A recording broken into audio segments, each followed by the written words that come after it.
Hi there, welcome back. So today I'm with Reverend Michéle. Hi there. Hi. So tell me a little bit about yourself. Give me a bit of background. Yeah, I'm a teacher and artist and also a priest. And I've been working as a school chaplain and also working in a local parish. I love working with young people and I love kind of creative things.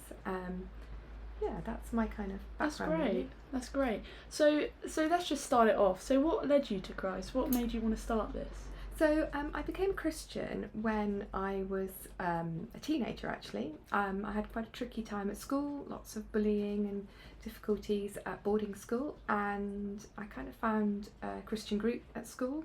It was called the Christian Union, and I met lots of lovely people and became a Christian through that. Wow, that's great. So what did make you want to become a chaplain then? I'd been teaching art for a long time, and then I had wandered off and become a deputy head, and I had a really sort of strong calling to ministry when I was down at Exeter Cathedral, and so I took on a little bit of chaplaincy at the school, absolutely loved it, and then really decided that I wanted to become a full-time chaplain. So that's what I ended up doing, and then as part of that I got ordained into the Church of England and became a priest.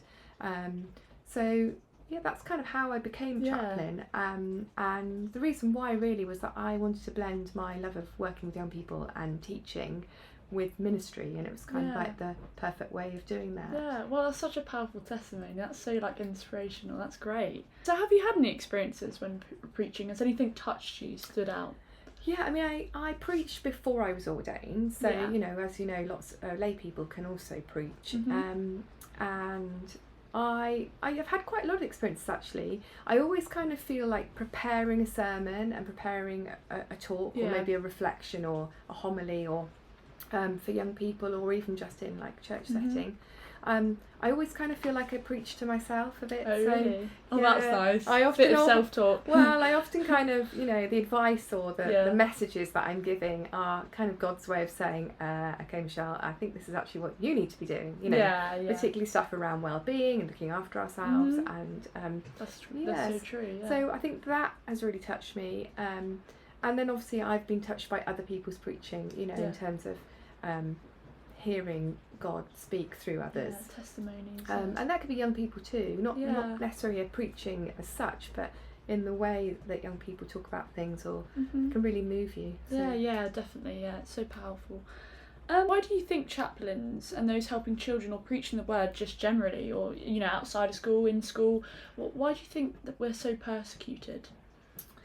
I think that chaplains in school settings have a really unique position actually. I wouldn't say they're persecuted as such, but I think it's quite a unique position where you have to sort of approach a lot of things almost by stealth, in the sense of it's got to be very low key but giving people the opportunity. I think there's a great opening actually. I think young people are really spiritual and really interested.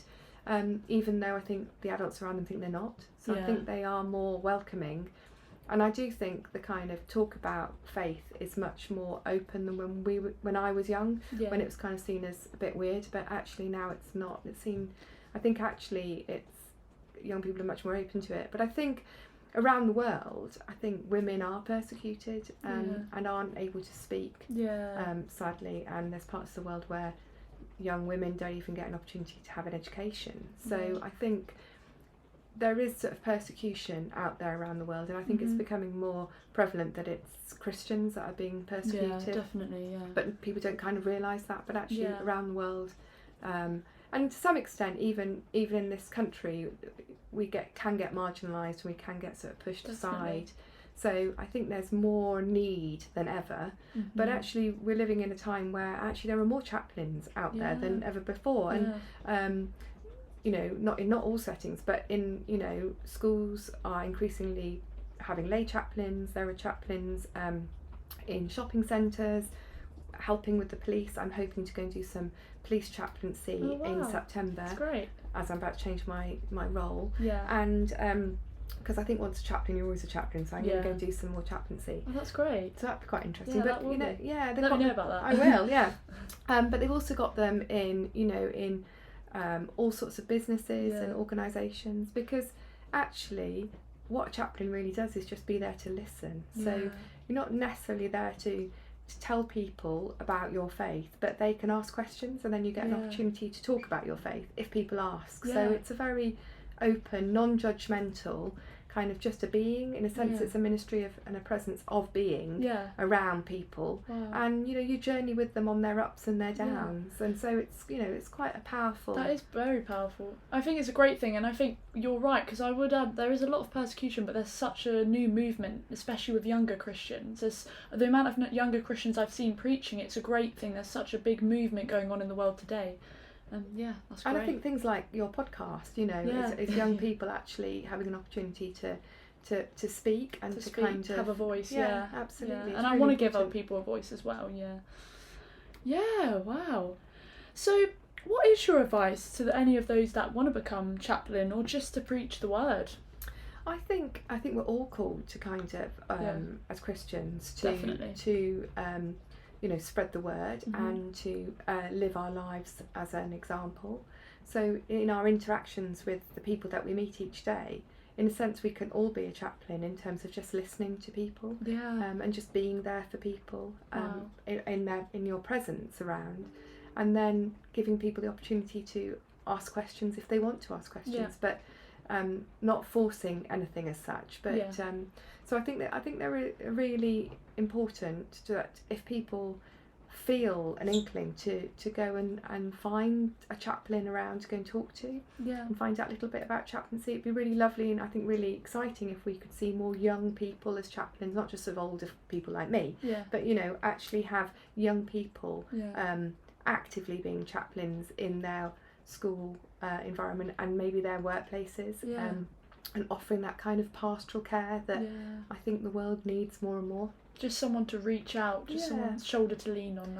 And then in terms of preaching, I think get in contact with in your local church and and ask around, and if they won't let you, then maybe go and find somewhere that will, and get some support about how you go about sort of putting together the words, because it is like curating, not a play as such, but it may be more like a curating a piece of music really, because you need to have a start, which is obviously the words of the Lord from the gospel of the day, but and then kind of really how you how you share that with others. So I'm preaching on Sunday actually, just down the road, and it's the parable of the sower. So it's really exciting. For me, I see that as a vision in terms of images. And then I start with the images, and then from that I kind of do lots of reading around, and then I kind of curate something, and then I try and end my little short talk, sermon, whatever you want to call it, with a kind of message, and that hopefully is the bit that people take away. You hope someone's going to take something away from what you're saying. Get a message from that. Yeah, that's great. Wow. So last question is just as a general thing, what is your message to the world about spreading the gospel? What if you had something to say? How would you leave your mark? I think in terms of spreading the gospel, I think we just need to be there for everybody. I think we need to show the world that actually the church does care, and that it is a welcoming place. I think a lot of young people don't feel that it is a place that they feel welcome. And I think the church doesn't always have a good reputation out there as being a place that is a safe space. So I think that actually we need to really show that we have this thing called radical hospitality, where everybody is welcome, and we mean everybody, regardless of your views, or that everyone is is a radical inclusivity in a sense. And I think only that way will then people ask questions about faith and want to know more.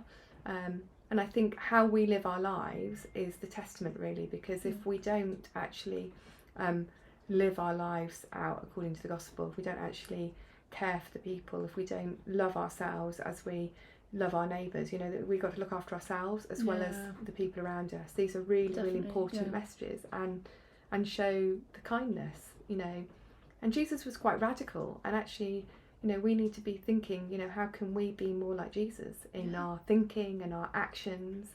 Because he is a role model. Yeah. Yeah. And how can we go and do good out there in the world? How can we help other people? Because, the world's quite damaged really, and there's a lot of conflict, and even in our own country there's just conflict of ideas, and so actually we need to try and bring people together, and I think we do that through love really, and caring for others. That's great. Thank you so much for coming on. It's Reverend Michéle, everyone. Thank you so much. Hopefully we can get together another time, but thank you for coming on. Pleasure.